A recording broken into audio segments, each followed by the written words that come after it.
สถานีวิทยุกระจายเสียงพระพุทธศาสนาแห่งชาติและสังคมคลื่นเพื่อการศึกษาพระพุทธศาสนาและวัฒนธรรมระบบ FM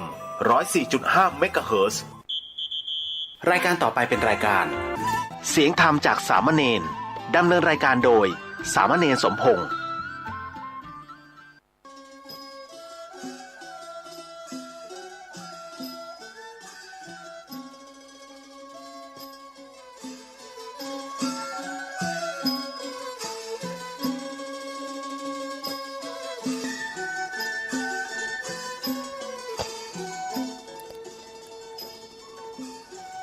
ทั้งโลกนี้มีธรรมประจำที่เมื่อทำดีจะไม่ดีมีที่ไหนมีสุขบ้างทุกข์บ้างช่างอะไรเป็นวิสัยของมนุษย์ปุถุชนขอกราบไหว้สาธุบาอาจารย์ทุกท่านขอเจริญพรศรัทธาญาติโยมผู้ใฝ่ในศีลในธรรมทั้งหลายมาแล้วมาแหมแล้วรายการเสียงธรรมจากเน้นน้อยสังเหลือจากวัดประแดงทั้งนี้โดยการนำของท่านพระครูโคสิทธิ์ปริยัติยาภรณ์เจ้าวัดวัดประแดงเจ้าคณะตำบลสุเทพเขตหนึ่งเป็นประจำทุกวันพุธจาก 10 โมงจนถึง 11 โมงโดยประมาณอาตมาภาพสามเณรสมพงษ์จากวัดประแดงเป็นผู้ดำเนินรายการนั่งส่งเสียงอยู่ที่วัดประแดงไปยังสถานีวิทยุ FM 104.5 ของวัดไฟหินซึ่งเป็นสถานีเพื่อพระพุทธศาสนาเป็นการเผยแผ่เพื่อพระพุทธศาสนาไปทั่วโลกโดยได้มีท่านพระครูสมุวิศวัตรวรกิจโจนายสถานีและเจ้าอธิการสถานีแห่งนี้ก่อตั้งโดยท่านพระครูปริยัติยานุศาสตร์อดีตเจ้าวัดวัดไฟหินเพราะฉะนั้นญาติโยมทั้งหลายอาตมาภาพเองได้รับความรู้นะครับการสั่งสอนจากครูบาอาจารย์โดยที่มีท่านพระครูโคสิทธิ์ปริยัติยาภรณ์เจ้าวัดวัดประแดงเจ้าคณะตำบลสุเทพเขตหนึ่งนะครับอนุญาตเมตตาสอนสั่งตั้งแต่เริ่มมาบวช หลายท่านก็สั่งสอนมาอยู่วัดจะไปอยู่บ่ได้เริ่มก็ตั้งแต่ครูบาอ๋องหรือพระอธิการอินแก้วอรินโทอดีตเจ้าวัดวัดประแดงเนี่ยหลายท่านด้วยกันอยู่วัดจะไปอยู่บ่ได้มันไหวพระสวดโยโกห้องแล้วก็นำทำคำสอนองค์พระสัมมาสัมพุทธเจ้ากับมาองค์พระอาจารย์ญาติโยมฟังพ่องซึ่งอาตมาภาพได้ทำตามที่ครูบาอาจารย์เป็นได้สอนได้สั่งเรื่อยมาตั้งแต่วันที่บวชจนถึงวันนี้และต่อไปจนสิ้นลมหายใจกันเพราะฉะนั้นญาติโยมทั้งหลายเวลา 10 โมงจนถึง 11 โมงโดยประมาณเฉพาะวันพุธเป็นเวลาที่เหมาะที่ญาติโยมกำลังทำกับข้าวกับปลาซักเสื้อซักผ้าให้ลูกหลานต่างเต้าได้กินได้ใจกันบางคนเฝ้าบ้านโควิดมาอาจจะยินได้เสียงตอนนี้ก็ได้ยินเสียง Facebook มันดันลั่นมันตึ้งต้องอภัยขออภัยญาติโยมต่างด้วยแถมอย่างหนึ่ง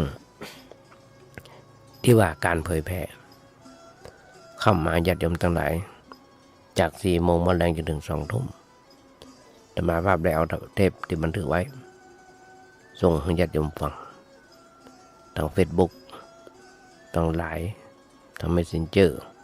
ทาง YouTube ถ้าทาง YouTube ก็พิมพ์เข้าไปว่าเน้นน้อยสังเหลือฟังได้ตลอดเวลา เพราะฉะนั้นเป็นแบบนี้ที่องค์ญาติโยมฟังเพราะฉะนั้นมีอย่างจะมานั่งองค์ญาติโยมฟังโดยที่ตั้งบทกลอนไว้ว่าถ้าโลกนี้มีธรรมประจำที่เมื่อทำดีจำให้ดีมีที่ไหน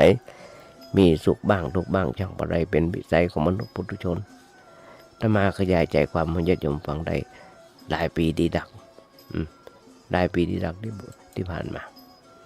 ยังประจบประเสี่ยงเดียวทำไมถึงอู้ บรรทัดโลกนี้มีธรรมประจำที่ญาติโยมน้องกึกกระดึกคนเฮาทุกคนต่างแสวงหาความสุขความเจริญมาต้องการความทุกข์อยากพ้นทุกข์ต้องบอกว่าทุกข์ถ้าจะพ้นทุกข์อย่างแท้จริงก็ต้องกล้าเข้าหาทุกข์เพราะถ้าเรากลัวทุกข์ก็ไม่มีทางที่จะพ้นทุกข์ได้และสิ่งหนึ่งที่จะช่วยให้เราอยู่กับทุกข์ได้ต้องเผชิญกับความทุกข์ต้องเผชิญกับความทุกข์ได้นั่นก็คือหันว่ามันมีประโยชน์เจ็บป่วยก็มีประโยชน์อย่างไรมันทำให้เราได้รู้เรื่องของอนิจจังทุกขังอนัตตาเรื่องของสังขารอย่าดำหาภาพถึงวันหลังจากสวดมนต์เช้าเสร็จเย็นเสร็จต้องไปเดินรอบโบสถ์อันขามันตึงยิ่งเดินยิ่งขาตึงต้องเดินรอบโบสถ์รอบข้างถนนพอเดินขึ้นมาแล้วขามันตึงปวดบางวันต้องลูกหลานตานเต้านวดหูแจ่เท้าอย่างต่างๆอันนี้เป็นเรื่องของสังขารเขาก็บอกเราอยู่นั่งอยู่วัดอยู่ในกุฏิบ่ได้หลายครั้งที่หลวงพ่อพุทธทาสบุญเคยเป็นประจ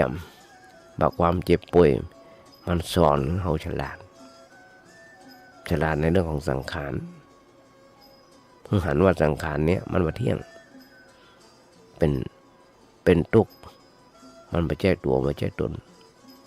อันนี้เป็นความรู้ดีญาติโยมทั้งหลายควรจะเข้าถึงที่จริงเจ้าพูดก็เหมือนกันนักวิทยาศาสตร์คือเป็นผู้ใฝ่รู้แต่บ่รู้ทางโลกแต่พระเจ้ารู้ทางโลกใฝ่รู้ในทางธรรมด้วยซึ่งก็ต้องพร้อมที่จะเจอทุกข์เพราะทุกข์ด้านทุกด้านที่สามารถจะทำให้เรามีความรู้ในทางธรรมได้อย่างแท้จริงจนถึงขั้นพ้นทุกข์ได้เพราะเหตุเนี้ยมาได้ต้องมานั่งนั่งจ่าจะยมฟังชีวิตท้ายชีวิตแบบหันทุกข์กับพ้นทุกข์จะหันทุกข์ได้ก็ต้องเจอทุกข์เหตุก่อนถ้าเอาแต่ลบหนีหรือหนีนี่อย่างนี้ทุกข์มันจะหันทุกข์ได้อย่างไรแต่ถ้าบอกหันทุกข์ก็บอกหัวทุกข์มันจะพ้นทุกข์ได้อย่างไรเพราะฉะนั้นญาติโยมทั้งหลายทุกคนที่เกิดมาอยู่ในโลกเกิดมาเพื่ออาศัยเพิ่นได้บอกว่าสัพพะทานังธรรมะทานังชินาติการหูธรรมมันเป็นทานชนะการหูทั้งหมด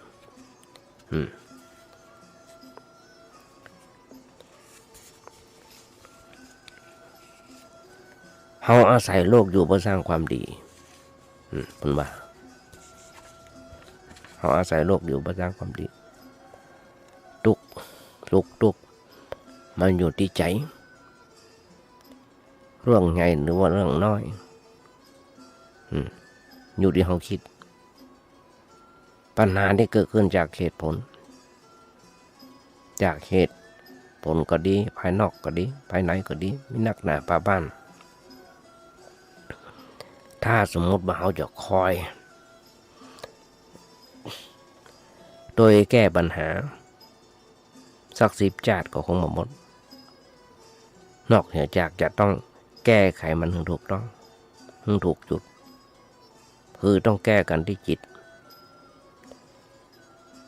ด้วยการคิดอย่างมีสาระคิดแล้วมีทุกข์แม้ชีวิตเราจะเกิดเรื่องเลวร้ายถึงขั้นคอขาดบาดตายถ้าหากเขาคิดถูกเรื่องนี้ก็จะกลับกลายเป็นเรื่องเล็กๆน้อยๆไปจะหันได้ว่ายุคนี้เป็นยุคโควิด สภาวะเศรษฐกิจอย่างต่างๆหลายหน่วยงานขาดทุนอย่างเขาเรียกเล่นหุ้นถูกโกงอย่างเดี๋ยวนี้หันได้ทั้งทีวีนอนเฮียนบ่จบมัวแต่จะแต่งตัวแบบไพรเวทแต่งตัวตามใจไว้ทรงผมก็ตามใจตัวเก่าแต่มาดูกฎระเบียบบางคนตกงานหันยันอยู่ทุกเมื่อทุกวันเชื่อวันถ้าเราคิดเป็นคิดถูกเรื่องนี้ก็จะกลับกลายเป็นเรื่องตลกไปเพราะทุกๆเรื่องมันคือขึ้นอยู่กับความคิดถ้าหากว่าเราคิดดีมันก็ดีถ้าคิดบ่ดีมันก็บ่ดีตัวแม่อย่างที่เราคิดทุกชีวิต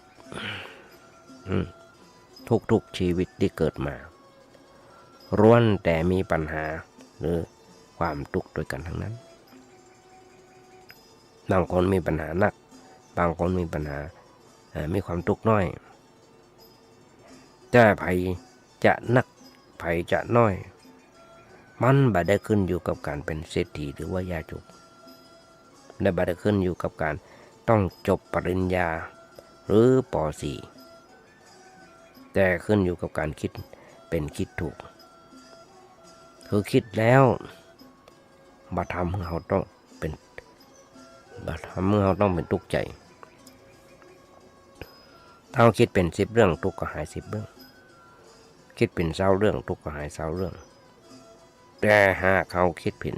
เพียงเรื่องเดียวชีวิตอาจจะจบสิ้นอย่างเมื่อกี้วันที่ผ่านมาญาติโยมก็จะหันได้นอนอายุ17-18กำลังเรียนมหาวิทยาลัยปี 1ก็มาฆ่าเปิ้นตายตัวเก่าก็โดดตึกลงไปมังจะตายด้วยไปตายยังหูเตือกตัวกำลังห้ามกำลังเฮียนมาสร้างดังรักแล้วบ่ได้รู้จักมักกีหมู่บ้านเดียวกันกับใจรู้จักกันในทาง Facebook ผมซ้ำถึงพ่อแม่มาสู่มาขอญาติโยมต้องกระเดือดร้อน15-16ญาติสมาหากินอะไรอย่างกันญาติโยมต้องก่อนนะลูกหลานตันเต้าของเขาภัยมันหน้าใครหัวกว่ากันญาติโยมทั้งหลายเรื่องหลายราวเขาลองคิดพอว่าภัยมันหน้าใครหัวกว่ากันในขณะที่เขากำลังกลัดกลุ้มตกใจกันอยากจะคิดฆ่าตัวตายบางครั้งไปเพียงแค่ธุรกิจขาดทุนในผลกำไรจะเกิดได้ครับไปหลายล้านบาทแต่ในขณะเดียวกันแฮมซีกโลกหนึ่งมีผู้คนหนักหนาปาปานต้องล้มละลายล้มตายอย่าล้มละลายและกำลังรอคอยความตายเพราะว่ามีข้าวกินญาติโยมทั้งหลายเมื่อกี้วันที่ผ่านมาเดินรอบโบสถ์พอดีปะเจ้าหมู่กันนั่นคือลุงเต้าวีเพิ่นเป็นนักจิตอาสาเพิ่นมาขอบริจาคเทียนพรรษาก็อย่างกายุกยาอย่างต่างๆสังฆทงสังฆทานอย่างต่างๆเพื่อไปร่วมบริจาคที่ขอบชายแดนที่เปื้อนบ้านของเขาบ่สงบมันมีความสงบดีเข้ามาบ้านอย่างเมืองอย่างเมืองของเขามีเป็นพันโดยมูลนิธิอย่างต่างๆ NGO ก็อย่างนั้นอันนี้เพื่อมนุษยธรรมเราต้องเลยครับกันไว้มีศูนย์พักพิงแต่ในศูนย์พักพิงนั้นก็ต้องขาดผู้เจ็บป่วยเจ็บไข้ได้ป่วยอันก็ญาติโยมต่างๆเปิ้นทุกข์เดือดเปิ้นเดือดร้อนเดือดเฮาแต่เปิ้นมื้อนั้นบ่ได้คิดจะฆ่าตัวตายถ้าหากว่าเฮาคิด คือมันลึกซึ้งระหว่างเฮากับเปิ้นเหล่านั้นว่ามีวิถีชีวิตความเป็นอยู่ต่างกันอย่างไรบ้างเฮาอาจจะใครโน้นเก่าได้ปล่อยก่อนถูกบังคับปล่อยแม้เฮาจะถูกตัดเงินเดือนลดตำแหน่งถูกปลดหมดอำนาจแต่เฮาก็ยังมีบ้านอยู่มีครอบครัวที่อบอุ่นมีคนคอยให้กำลังใจมีคนคอยให้กำลังใจแต่ยังมีผู้คนนักหนาป่าป้านที่อยู่รอบๆตัวเฮายังตกงานคนเล่ร่อนนักไรที่อยู่อาศัยบางทีเขาจะหันได้ยึดเอาได้ทุนสะพานปื้นขัวส่วนสาธารณะหรือว่ากองขยะเป็นที่หลับนอนไรญาติขาดมิตรคอยให้ความอบอุ่นคอยให้ความอบอุ่นไรญาติมิตรคอยให้ความอบอุ่นในยามที่มีทุกข์ไร้เพื่อนพ้องคอยให้กำลังใจในยามที่มีปัญหาแต่หมู่เขาเหล่านั้นก็บ่เคยคิดที่จะท้อแท้หรือว่าคิดน้อยเนื้อต่ำใจในโชคชะตาและบ่เคยคิดฆ่าตัวตายเพื่อหนีความอับจนหนีความอับจนของตัวเก่าถ้าบ่ต้องไปกลัดกลุ่มมันญาติโยมทั้งหลายไปทุกข์ใจไอ้หยังกับมันหนักหนาปะปานแต่กับว่าแค่เรื่องเสื่อมหรือยากลาภยศตกปลดหมดอำนาจเพื่อเกิดนะว่าเป็นบทเรียนฝึกฝนให้เราคลายความยึดติดในลาภยศฝึกลดทิฏฐิมานะในอำนาจที่เคยมี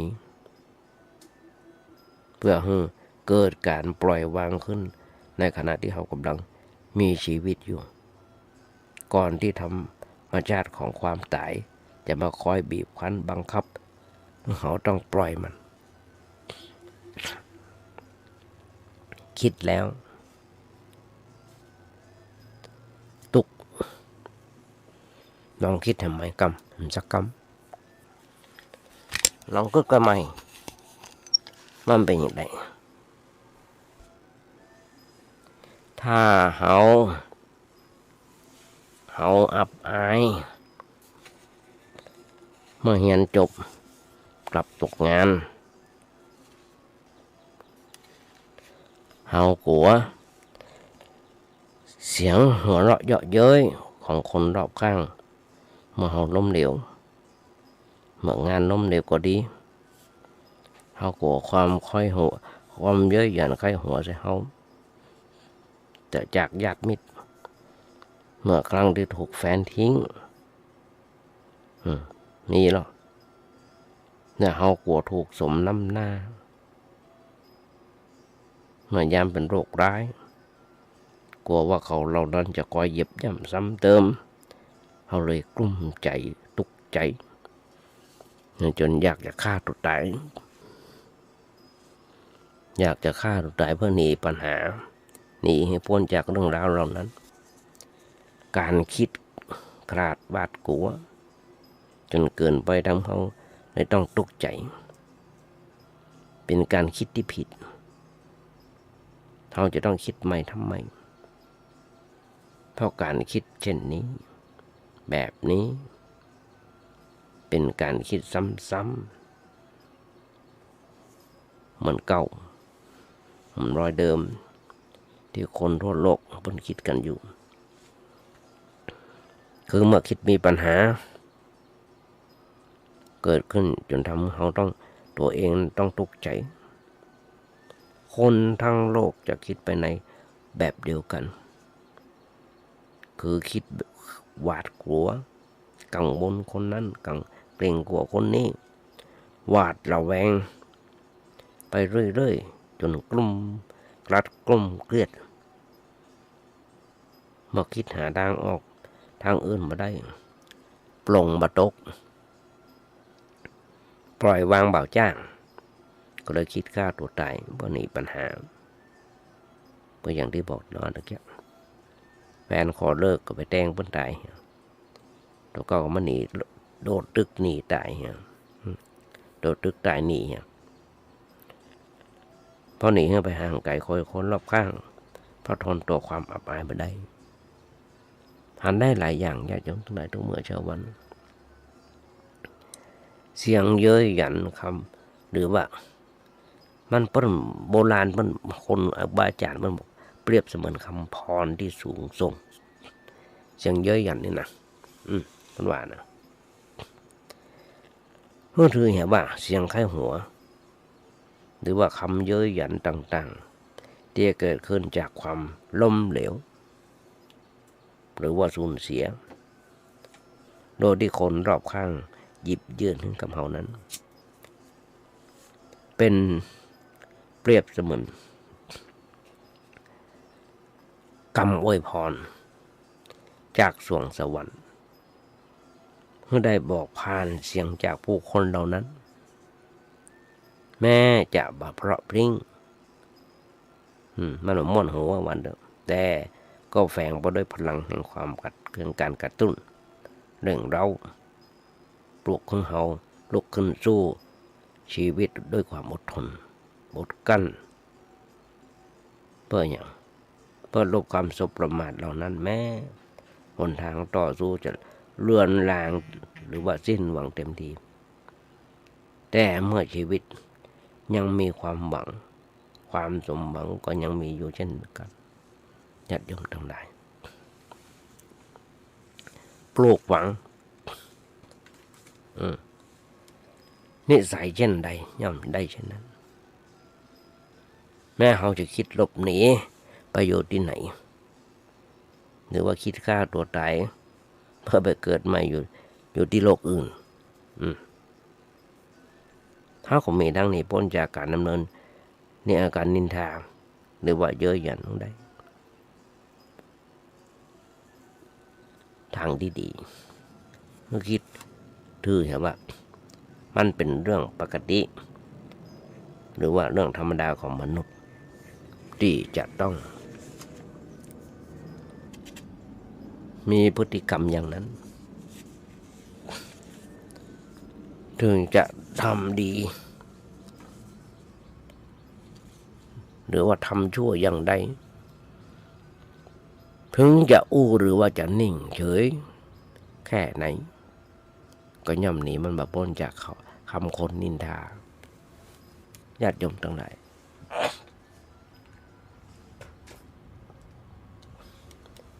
พระเจ้าตั้งอยู่ในวิหารก็ยังนินทาเลยนินทาเพิ่นเลยทุกเจ้าอยู่วัดก็ยังนินทาเพิ่นเลยเฮาคิดก่อว่าหากมีปัญหาโดยการฆ่าตัวตายเพื่อไปสู่โลกอื่นแล้วมันจะทำให้เฮาดีขึ้นเปล่าเลยเฮาคิดผิดเพราะในเมื่อเฮาได้ปลูกฝังปลูกฝังอะไรอย่างปลูกฝังนิสัยของการฆ่าตัวตายไปไว้แล้วแม้จะไปอยู่ที่โลกอื่นหรือโลกไหนๆก็ตามถ้าเราต้องเจอเราหากถ้าเราต้องเจอปัญหาเราก็ต้องหนีปัญหาด้วยการฆ่าตัวตายแหมเช่นกันเพราะอย่างเพราะมีนิสัยอย่างนั้นเนี่ยแล้วแต่ตรงกันข้ามถ้าเราบ่คิดท้อแท้มีความอดทนอดกลั้นใจสติปัญญาเขาแก้ไขปัญหาแม้จะยังล้มลุกคลุกคลานอยู่พ่องแต่ต่อไปต้องมีชัยชนะอย่างแน่นอนเพราะเขาได้ปลูกฝังนิสัยของการต่อสู้ไว้เป็นทุนอยู่แล้วย่อมได้รับผลสำเร็จดียอมรับความจริงถึงสิ่งที่สูญเสียอันนั้นเป็นคำว่าเฮ้อกึดเหี่ยว่าทรัพย์ยศสุขชื่อเสียงหรือว่าสิ่งอื่นๆเมื่อถึงบทที่มันจะได้มันก็ต้องได้ ถึงบทที่มันจะต้องสูญเสียมันก็ต้องสูญเสียญาติโยมนักเกือก็ตะว่าวันซื่นมีแม่หญิงคนหนึ่งถูกหวย12 ล้านใช้เงิน3 ปีหมดใช้เงิน3 ปีหมดเป็นไปได้จนมาเหลือจะเป็นหนี้บันแหมเป็นไปได้ปะเราต้องฝึกคิดยอมรับต่อความเป็นจริงที่เกิดขึ้นอย่าหวั่นไหวคิดให้ดีคิดให้ดีเสียก็ดีดีทั้ง2 อย่างดีทั้ง2 อย่าง2 ด้านหรือเราจะปะเจอเข้ากับการพลัดพรากสูญเสียของคนที่เราฮักเช่นพ่อแม่สามีภรรยาลูกเต้าหรือว่าคนอื่นๆเขาคิดเลยว่านี่คือสิ่งธรรมดาที่มีอยู่คู่กับโลกมาเมินแล้วเขาจะไปเสียใจหวาดกลัวทำไมมันจะเป็นอย่างใดก็ให้มันเป็นไปนี่ก็ถือว่าสุดท้ายก็ต้องพลัดพรากและสูญเสียแม้กระทั่งชีวิตของเราเองการคิดอย่างนี้จะบาดทำมือเราตกใจเลยญาติโยมทั้งหลาย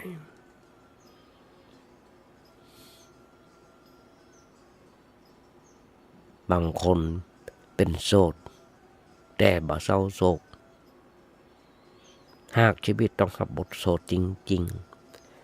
ๆก็บางครั้งจำเป็นจะต้องไปดิ้นรนขนขวาย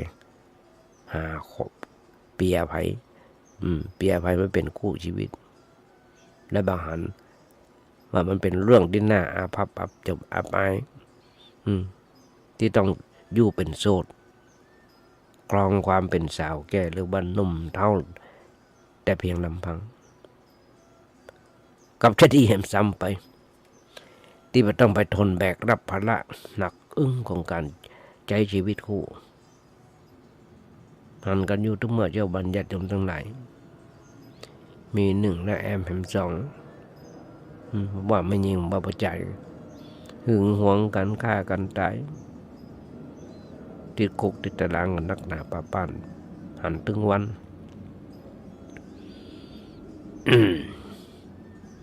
เนี่ยพอเราไปเป็นทุกข์ไปทรมานเจ็บปวดหรือสูญเสียจากการถูกทิ้งขว้างหรือว่าหึงหวงเศร้าโศกบางคนเป็นดาราออกข่าวลงโดนทีเห็นแล้วเมื่อเขาเกิดการนอกใจหรือว่าเกิดการพลัดพรากตายจากกันไปวันนั้นแม้แต่ความเหน็ดเหนื่อยในการต้องดิ้นรนสร้างงานสร้างพลังรักมันก็เหนื่อยมาน้อยญาติโยมทั้งหลายถึงแม้ญาติพี่น้อง เพื่อนพ้องรอบบ้านจะพอเขาไปต่างๆนานาถึงสาเหตุของการไร้คู่ว่าเป็นเพราะชาติปางก่อนที่เคยทำบุญร่วมบาตรเราทำบุญร่วมชาติตักบาตรร่วมขันกับผู้ใดมาก่อนถึงได้อาภัพคู่ไม่ได้เคยได้ทำบุญสุนทานทั้งวันเดิมไม่ได้เคยทำบุญสุนทานด้วยกันทั้งวันเดิมหรือใครจะพอว่าเขายิ่งยะโสเล่นตัวเลือกมากหรืออาจจะเป็นเพราะเรื่องอื่นๆก็จังเปิ้นใครจะคิดใครจะพอเขาอย่างใดก็จังมันเป็นเรื่องที่เขาเป็นเรื่องที่เปิ้นจะคิดกับเขาได้ทั้งนั้นไม่ใช่เรื่องแปลกและไม่ใช่เรื่องที่จวนเขาหน้าอาภัพอับอายจนเราต้องเก็บตกนำมาคิดเกิดปมด้อยน้องใจขึ้นมาญาติโยมทั้งหลายเป้าหมายของชีวิตบ่ได้ขึ้นอยู่กับการใช้ชีวิตคู่เพียงอย่างเดียวแต่ต้องขึ้นอยู่ด้วยการต้องใช้ชีวิตอย่างบ่เป็นทุกข์บ่มีทุกข์บ่มีโศกด้วย ถึงจะนับว่าเราได้ใช้ชีวิตที่เกิดมาอย่างสมค่าสมราคาของการเป็นมนุษย์ผู้เกิดมาเพราะความเป็นทุกข์ญาติโยมทั้งหลายเส้นทางชีวิตคู่กับทางของคนโสดแม้จะมีความเป็นอยู่แตกต่างกันพ้องก็ตามแต่หากเส้นทางใดก้าวเดียวไปแล้วเป็นบ่อเกิดแห่งสติปัญญาอันจะนำพาเราดับทุกข์ในชีวิตได้เส้นทางนั้นนับว่าเป็นทางที่ประเสริฐสูงสุดและหากว่าทางใดยิ่งเดินเหมือนยิ่งนำพาเราชีวิตตกต่ำเกิดความมืดมนเราร้อนทรมานเปรียบเสมือนถูกจองจำก็ขอให้เราได้ฉุกคิดสักน้อยฉุกคิดสักน้อยหนึ่งว่าชีวิตที่เราเกิดมาเพื่อเป็นทุกข์ทรมานกลัดกลุ้มใจหรือเกิดมาเพื่ออะไรอย่างกันเนี่ยชีวิตคู่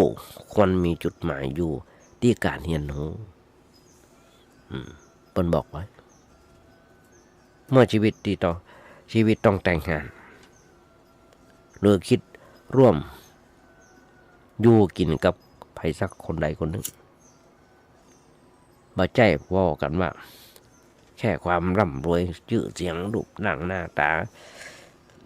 หรือว่าการศึกษาการงานเพียงต่ออันแต่ต่างฝ่ายต่างต้องพอหันจนกระตระหนักถึงขั้น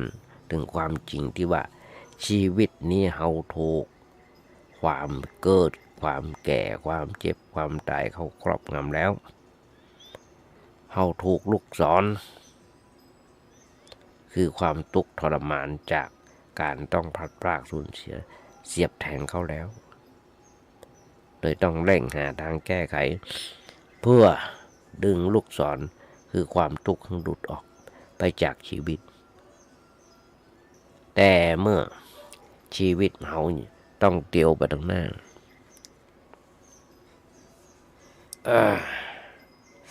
ประมวลเป็นวัดเป็นไข้ในญาติโยมทั้งหลายแต่เพียงเพื่อต้องการเพื่อนร่วมเดินทางต้องอาศัยเพื่อนร่วมด้วยกันคิดด้วยกันศึกษาเรียนรู้เพื่อให้เข้าถึงความหมายของชีวิตจนจิตใจเป็นอิสระจากเครื่องร้อยรัดทั้งปวงแต่เมื่อการงาน เป็นไปเพื่อเหตุผลอื่นๆเช่นเป็นไปเพื่อต้องการควบคุมต้องการความสุขทางเนื้อหนังมังสาเพียงอย่างเดียวหรือเป็นไปเพื่อต้องการทรัพย์สมบัติชื่อเสียงเป็นไปเพื่อต้องการมีลูกไว้สืบทอดอำนาจรับช่วงมรดกเป็นไปเพื่อป้องกันคำคอรหานินทาจากผู้คนในสังคมหรือเป็นไปเพื่อเหตุผลอื่นๆก็ตามที่บ่ได้เป็นไปเพื่อเพาะบ่มสติปัญญาเกิดมีขึ้นชีวิตคู่ย่อมหาความสุขสงบเย็นได้ยากเพราะต่างฝ่ายต่างมีเป้าหมายของชีวิตไปในลักษณะที่ทำให้เราร้อนรุ่มกลัดกลุ้มใจมีแต่ปลูกฝังความคิดความมืดบอดกับจิตวิญญาณอย่างไม่มีวันสิ้นสุดเมื่อเป็นแบบนี้ญาติโยมชีวิตคู่ก็มีแต่ความสับสนวุ่นวายเกิดการระหองระแหงด่าทอทุบตีกันบ่เว้นวันเดียวหันกันในข่าวในทีวี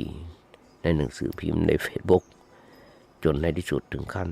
ต้องเลิกลากันไปตัวอย่างมีหันอยู่กราดเกลื่อน อย่างที่บอกบางคนตอนแรก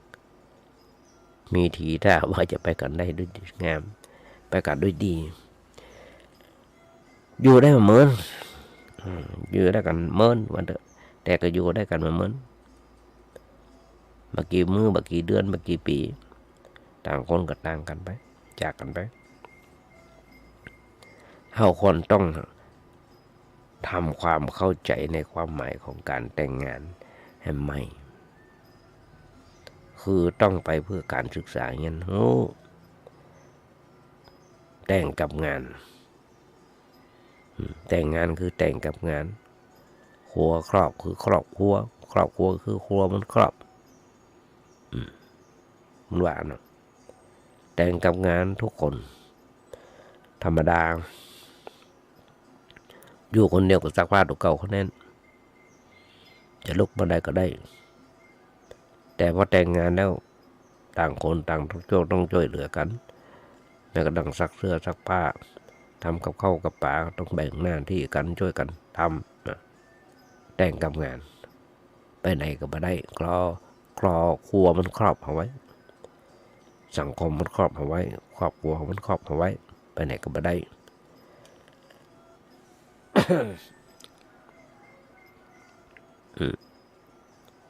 เพราะฉะนั้นญาติโยมทั้งหลาย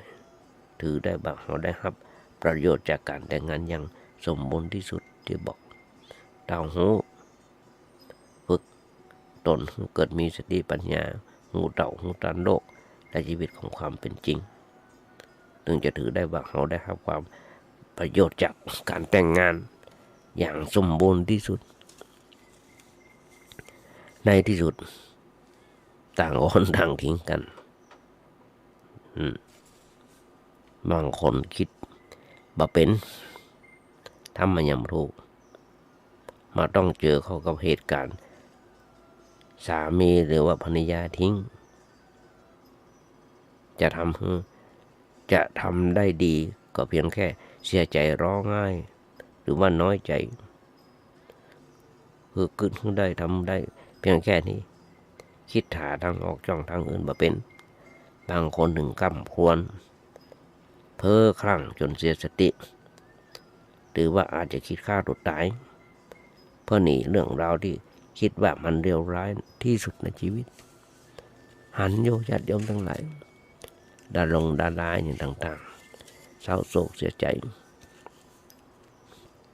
มาดกกู้ข้างแฟนทิ้งอันที่จริงญาติโยมมุ่งส่วนทำทั้งหลายหากว่าเขาคิดให้มันดีลึกๆคิดให้มันดีๆลึกๆสักน้อยตัวเขาเองก็จะต้องปะบ่าวตัวเขาเองก็จะปะบ่าวสามีหรือภรรยาของเขานั้นก่อนหน้าที่จะมาเจอกันบอกว่าเป็นใครมาจากไหนอย่างที่บอกประเดี๋ยวมันโซเชียลมันโมยจีบกันในไลน์ใน Facebook ก็สามารถแต่งงานกันได้แล้วบางคนหูจิตหูใจกันบางทีก็บ่ตรงปกมีเว็บไซต์หนาโก้นะเดือดร้อนฮอนไหมเมื่อกี้วันที่ผ่านมาเนี่ยมีร้อนหนุ่มคนหนึ่งไปจีบอีแม่คนหนึ่งพอปะตัวได้แต่แล้วมาตรงปกสักกำไปดีกันหัวยืนให้อยู่ยืนจมเป็นภัยมาจากไหนเขาบอกไปพวกผมใดเขาก็บอกอย่างที่บอกแล้วจู่ต่างคนต่างก็มาปะมาเจอกันในการรับช่วงชีวิตหนึ่งของชีวิตตอนถึงมาน่าจะมีความสำคัญหรือมีความหมายอะไรอย่างกับชีวิตของเขามากนักจนถึงขั้นต้องเป็นทุกข์กลัดกลุ่มเสียใจจนคิดอยากจะฆ่าตัวตายแม้เขาจะขอโทษสามีหรือภรรยาก็แล้วอ้อนวอนขอร้องหันแก่ลูกหันแก่ไผ่ก็แล้วเขาก็ยังไม่สนใจคิดอยากจะทิ้งเขาไปท่าเดียวและเมื่อต้องถูกทิ้งจริง อย่างมันมีทางเลือกก็ขอคิดถือว่า อย่าได้ถึงทิ้งไปก็เป็นยังเพราะเมื่อช่วงบั้นปลายชีวิตต่างคนก็ต้องต่างทอดทิ้งกันอยู่แล้วนั่นคือตายจากกันด้วยความตายมาพลากมาคอยบีบคั้นบังคับเพื่อเขาต้องทิ้งกันหรืออาจจะคิดถือว่าเป็นบทฝึกซ้อมการทิ้งกันเล่นๆไปพังๆก่อนที่การทิ้งกันจริงๆจะมาถึงนั่นคือความตายแม้ว่าจะพอหันเป็นเรื่องธรรมดาก็จริงที่ภัยก็โดยมาเจอเขากับเหตุการณ์ถูกทอดทิ้งจะต้องเศร้าโศกเสียใจด้วยกันทั้งนั้นทุกคนแต่มันจะบดีไปกว่านั้นกะถ้าเราคิดถึงมันเป็นคิดถึงมันถูกกูคิดหนีคิดเหนือธรรมดาที่เราเปิ้นคิดกันอยู่เราจะได้บัดต้องโศกเศร้าตัวหมู่เขาเหล่านั้นและบอกควันยังยิ่งที่จะไปคิดเดือดดาลโกรธแค้นหรือน้อยเนื้อตามใจกับเรื่องถูกทิ้งเพราะมันทำให้ชีวิตเกิดความเลวร้ายนักกว่าเก่านักกว่าความดีงามญาติโยมหุ้นส่วนนำทั้งหลาย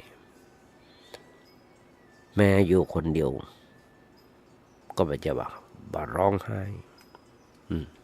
ก็จะบ่ร้องไห้เขาลองนึกภาพพอว่าวันที่เกิดมามื่นตาพอโลกอันสดใสนั้นเฮามากับไผมากันกี่คนเฮามาของเฮาเพียงคนเดียวบ่ได้เกี่ยวก้อยกับคนใดมาเลยบ่ได้เกี่ยวก้อยก็ออกมาเลยเกี่ยวก้อยกับไผออกมาเลยแต่เมื่อยามที่เฮาถูกทิ้งอยู่คนเดียวอย่างโดดเดี่ยวโดยที่สามีหนีไปอยู่กินกับแม่หญิงอื่นหรือว่าภรรยาหนีไปกับชายจู้บ่หันว่าจะเป็นเรื่องที่แปลกหรือพิลั่นอย่างพอต่างฝ่ายต่างก็มาคนเดียวหากจะต้องอยู่โดดเดี่ยวเพียงลำพังหรืออยู่กัน2 คนก็บ่หันจะสำคัญนักเพราะเมื่อฉากสุดท้ายของชีวิตมาถึงต่างคนก็ต่างไปบุญบาปของไผก็ของมันและย้ำคิดไว้เสมอว่าชีวิตที่เรามาคนเดียวไปคนเดียวแม้ต้องอยู่คนเดียวก็จะบ่ขอร้องไห้บ่ร้องไห้ก็บ่ให้มันบ่คิดน้อยใจทุกชีวิตนะญาติโยมหุ้นส่วนดำทั้งหลายเพียงฉากหนึ่งของชีวิตเพียงแค่ฉากหนึ่งของชีวิตบทบาทของการเป็นสามีหรือว่าภรรยานั้นเป็นเพียงแค่ฉากหนึ่งของชีวิตที่ถูกธรรมชาติของการสืบพันธุ์ดึงดูดให้เข้ามาในใช้ชีวิตร่วมกันเพื่อจะได้ศึกษาเรียนรู้กันและกันจนเกิดการเข้าใจในความหมายของคำว่าชีวิตนี้เกิดมาทำไมและชีวิตนี้ควรจะอยู่เพื่ออย่างมีบัจจัยอยู่ร่วมกันโดยคอยแต่จะคิดดึงดันถึงห่วงหน่วงเหนี่ยวเพื่อจะยึดครองชีวิตของกันและกันอย่างไร้สาระญาติโยมเมื่อสามีภรรยาหรือว่าสิ่งอื่นๆต้องแปรเปลี่ยนไปเฮาอย่าไปทุกข์ใจกลุ้มใจกับสิ่งนั้นเพื่อมันหนักจนเกินไปเพราะอย่างเพราะว่ามันเป็นสิ่งที่กล้าเกิดขึ้นมีขึ้นมาภายหลังหรือแม้จะเขาจะสมหวังในทุกสิ่งที่หวังสิ่งนั้นก็ยังเป็นของโลกหรือว่าต้องผิดหวังกับบางสิ่งที่ฝันไว้สิ่งนั้น ก็เป็นของโลกถึงแม้ตัวเขาเองแต่ก็ตามเถอะเมื่อถึงเวลาก็ต้องไปคนเดียวที่ยังต้องทิ้งร่างไว้ทิ้งร่างเขาไว้กับโลกเพราะเขาก็จะเป็นของโลกแถมเช่นกันต้องเกิดอย่างอี้ญาติโยมทั้งหลายขอให้เกิดอย่างอี้เพราะฉะนั้นลองก็ที่บอกลองก็ว่าเปิดใจให้กว้าง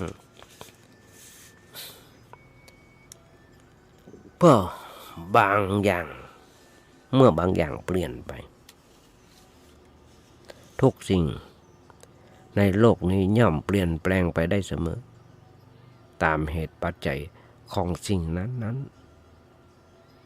หากว่าเราไปหลงยึดถือ ยึดถือจนเกินไปก็มีแต่จะเพิ่มทุกข์เพิ่มโทษมันกับเราเองและมันมีภัยยากมันมีใครยากจะหันความเปลี่ยนแปลงเกิดขึ้นกับสิ่งที่ตนหักตนหวงแหนแต่ว่ามันเกิดขึ้นแล้วเขาจะยังไงจะแก้ไขแบบไหนถึงจะ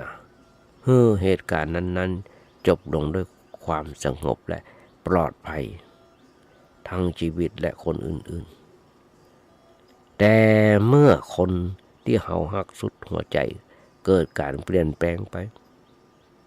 ไม่ว่าจะเหตุผลอย่างไรก็จัก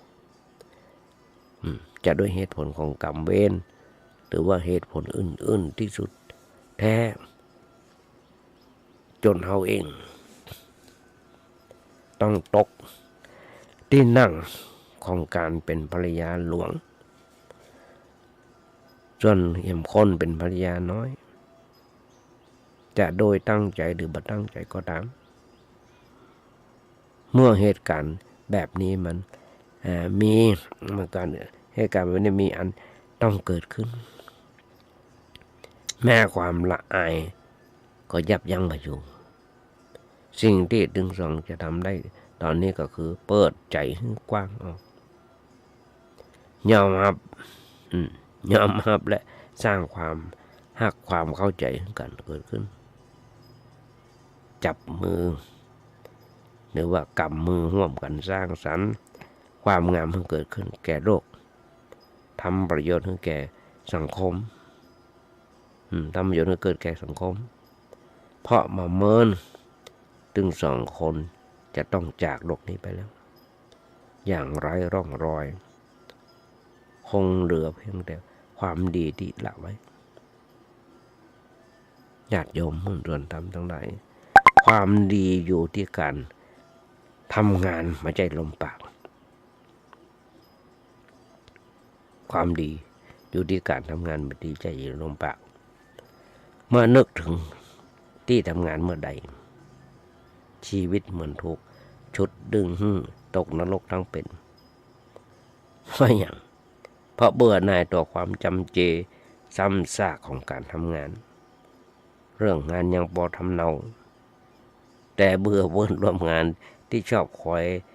กลั่นแกล้งใส่ร้ายบางคนก็ชอบอู้ค่อนแค่บางคนก็ชอบอู้เสียดสีซ้ำหัวหน้าก็ชอบลำเอียงอคติ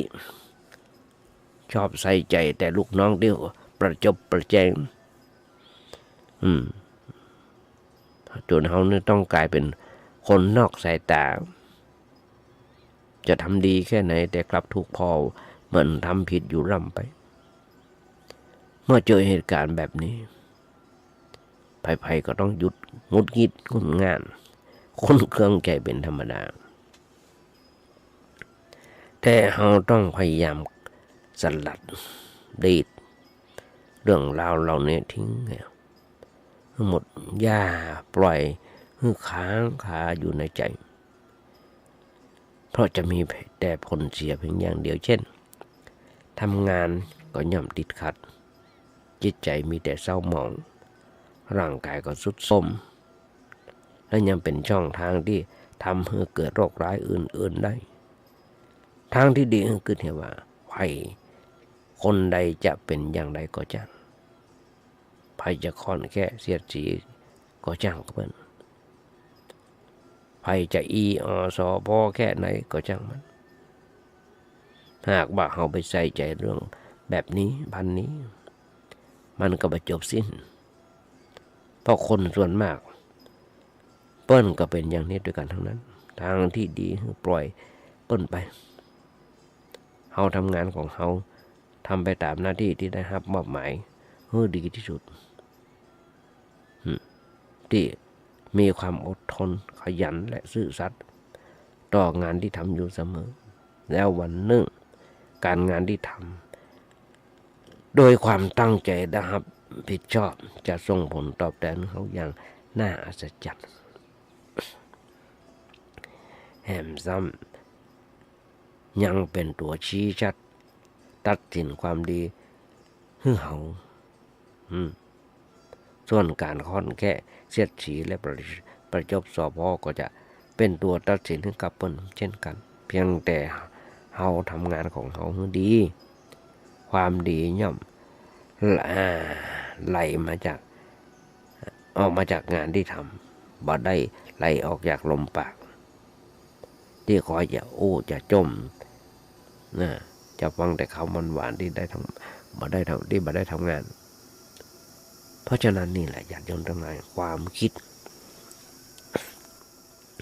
หรือว่าความยิ่งใหญ่ย่อมอยู่ในตัวงานแล้ววันนี้เฮาอับอายกลัดกลุ้มก็ต้องทนทำงานอยู่ในระดับที่ต่ำต้อยถึงแม้ค่าจ้างจะถูกจะจะจ๋ากับคนมีระดับก็เกิดการหวั่นไหวเกิดการหวั่นไหว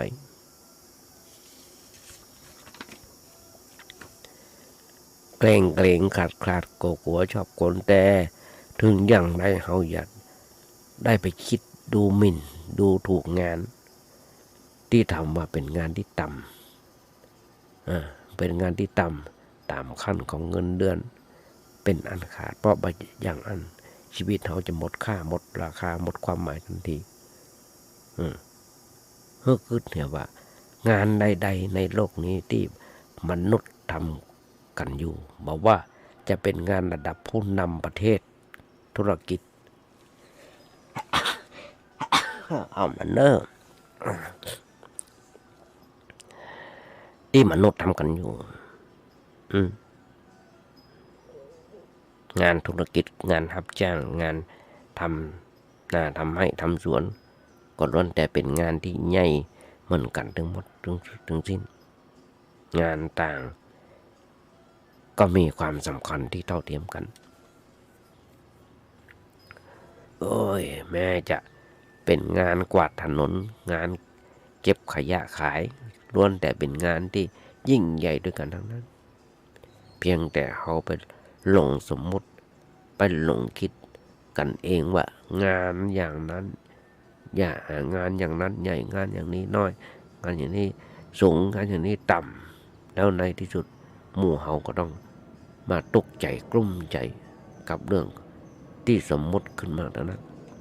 ญาติโยมทั้งหลายเขาจะอ่านได้ว่าเพื่อนบ้านของเขามาทำงานที่เมืองไทยของเขาเพื่อนบ้านของเขามาทำงานที่บ้านเขาเก็บเงินเก็บทองส่งไปยังบ้านยังจองเปิดก็หันเปิดมั่งมีสีสุกกันบ้านเปิดขาดแรงถูกขาดแรงถูกบ้านเขาขาดแรงแปลงเพิ่งก็หนีเข้ามาบ้านเขาเต็มบ้านเต็มเมืองของเขาเปิดทองมนุษย์ต่างดาวเพราะฉะนั้นฝากไว้กับสลายญาติโยมทั้งหลายโดยมีนักหนาบ้านยังประจบเด้อเดี๋ยวนาฬิกาเวลาจะหมดแล้วเดี๋ยวหันน้อยเดี๋ยวญาติโยมทั้งหลายทุกวันนี้จะมาได้ส่งเทปส่งอย่างญาติโยมฟังครูบาอาจารย์ฟังเพื่อขอความชี้แนะขอคำชี้แนะขอคำติชมจากครูบาอาจารย์ไม่ได้ส่งไปเพื่อความวัดตัววัดตัวเขาเก่งเขาหูเพื่อใจอย่างนั้นญาติโยมทั้งหลายอย่างน้อยๆเป็นเพื่อนในยามเหงา ในยามเศร้ายามเหงาอย่างนี้ฝากไว้กับญาติโยมทั้งหลายโดยท้ายรายการวันนี้ก่อนจะนำรายการนี้จากไปก็เอางานบุญงานกุศลญาติโยมฟังสักเรื่องซึ่งทางวัดประแดงของเรา โดยที่ท่านพระครูโคติปริยัติยาพรพร้อมคณะกรรมการมีการก่อร่างห้างแฝงซ่อมแซมเสนาสนะที่วัดประแดงเสร็จไปแล้วหลายอันหลายอย่างตอนนี้ยังมีแห่มอย่างหนึ่งคือนั่นชื่อศาลาอนุสรณ์ประวัติศาสตร์ของพระเจ้าดิโลกราชเป็นศาลาเป็นพิพิธภัณฑ์อย่างหนึ่งของพระเจ้าดิโลกราชไว้ที่วัดประแดง เริ่มวางศิลาฤกษ์เมื่อมีนาที่ผ่านมาจะเริ่มมีการก่อสร้างแล้วก็บอกปนญาติโยมทั้งหลายช่วยร่วมกันสร้างช่วยกันร่วมทำบุญสุนทานด้วยกันโทรศัพท์ไปถามท่านพระครูเจ้าวาดได้เบอร์ประมีอยู่ว่า081-881-5690 ฝากกับสลายญาติโยมทั้งหลายด้วยท้ายรายการบันนี้ญาติโยมทั้งหลายกราบขอบพระคุณเติมน้ำใจของท่านพระครูสมุวิศวัตรวรกิจโจนายสถานีที่เมตตาโดดมาภาพมีโอกาสฝึกมีโอกาสหัดพร้อมดังกับอวยพรขออวยพรสลายญาติโยมจะได้ขอมีความสุขมีความเจริญโดยเฉพาะผู้ครบรอบวันเกิดในวันนี้มีความสุขมีความเจริญคิดสิ่งหนึ่งสิ่งใดสมความมุ่งมั่นปรารถนาขอญาติโยมอย่าเจ็บอย่าไข้กันเลยขอเจริญพร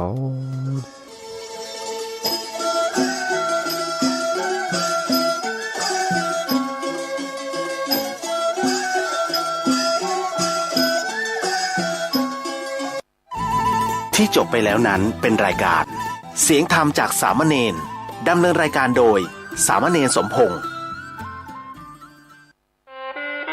คณะสงฆ์ครูบาอาจารย์พระนักจัดรายการสถานีวิทยุพระนักเผยแพร่เจ้าหน้าที่ผู้จัดรายการเครือข่ายสถานีวิทยุคลื่นสีขาวเพื่อชาวประชาขอเชิญพุทธศาสนิกชนนักศีลนักบุญทุกข่าวสารเพื่อการประชาสัมพันธ์ขอเชิญชวนผู้ใจบุญใจกุศลร่วมงานทำบุญประเพณีส่งน้ำพระธาตุใส่ขันดอก108ถวายทานต้นเงินประจำปีพุทธศักราช2566 ณ วัดวังสิงห์คำตำบลป่าแดดอำเภอเมืองเชียงใหม่จังหวัดเชียงใหม่ในวันเสาร์ถึงวันจันทร์ระหว่างวันที่15ถึง17กรกฎาคมพุทธศักราช2566เวลา 9 นาฬิกาเป็นต้นไป3 วัน 3 คืนขอเชิญชวนศรัทธานักศีลนักบุญทั้งหลายทุกท่านร่วมงานท่านที่จะร่วมเป็นเจ้าภาพสังฆทานติดต่อสอบถามแจ้งความจำนงได้ที่วัดวังสิงห์คำได้ทุกวันหมายเลขโทรศัพท์081783